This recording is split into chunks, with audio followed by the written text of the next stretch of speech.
আসসালামু আলাইকুম এভরিওয়ান, কেমন আছেন সবাই? আশা করি সবাই ভালো আছেন। তানভীর অ্যান্ড পেটসের পক্ষ থেকে আর একটা নতুন ভিডিও নিয়ে আসলাম আপনাদের মাঝে। আশা করি সবাই ভিডিওটা সম্পূর্ণ দেখবেন। আমার যে চীনা হাঁসের বাচ্চাগুলো ছিল, আপনাদের একদিন বয়স থেকে আপডেট দেখানো তো, সেই চীনা হাঁসের বাচ্চাগুলো আজ অলরেডি 4 মাস প্লাস ওদের বয়স হয়ে গেছে। মাশাআল্লাহ, হাঁসগুলো অনেক বড় হয়ে গেছে দেখতে দেখতেই। সেই ছোট্ট বাচ্চাগুলো এখন ওদের ওজন এসে গেছে গড়ে প্রায় 3 কেজি সামথিং বা 3 কেজির মতো এমন। মাশাআল্লাহ, হাঁসগুলো আসলে কালো হওয়ার কারণে অতটা দেখতে ভালো না লাগতে পারে, বাট এমনি হাঁসগুলো অনেক সুন্দর। হাঁসগুলোদের ঘরোয়া পদ্ধতিতে পালন করা হয়। ওরা সেই জন্মের পর থেকে আমার এই ঘরটার ভিতর আবদ্ধ অবস্থা ছাড়া থাকে। ওরা টোটালি ঘর থেকে বের হতে পারে না।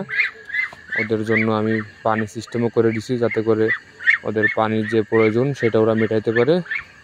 কারণ হাঁস তো অবশ্যই পানি লাগবেই। মুরগি হলে পানি না হলে চলতো, বাট হাঁসের জন্য অবশ্যই পানি দরকার। যার জন্য আমি এই সুন্দর করে ওদের জন্য একটা পুল সিস্টেম করে দিছি, যাতে ওরা এইখানে নেমে একটু সাঁতরাতে পারে বা ভালো করে গোসল করতে পারে, বা ওদের নিত্য প্রয়োজনীয় পানি যতটুকু যা লাগে ওরা সম্পূর্ণটাই ওরা নিতে পারে এখান থেকে।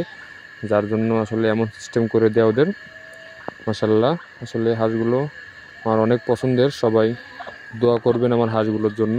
ইনশাল্লাহ ওরা আর কিছুদিন পর থেকে ডিম বাচ্চা শুরু করবে। ভিডিওটা ভালো লাগলে অবশ্যই আমার ইউটিউব অ্যাকাউন্ট থেকে দেখলে সাবস্ক্রাইব করে দেবেন, এবং ফেসবুক পেজ থেকে দেখলে অবশ্যই ফলো দিয়ে সাথে থাকবেন।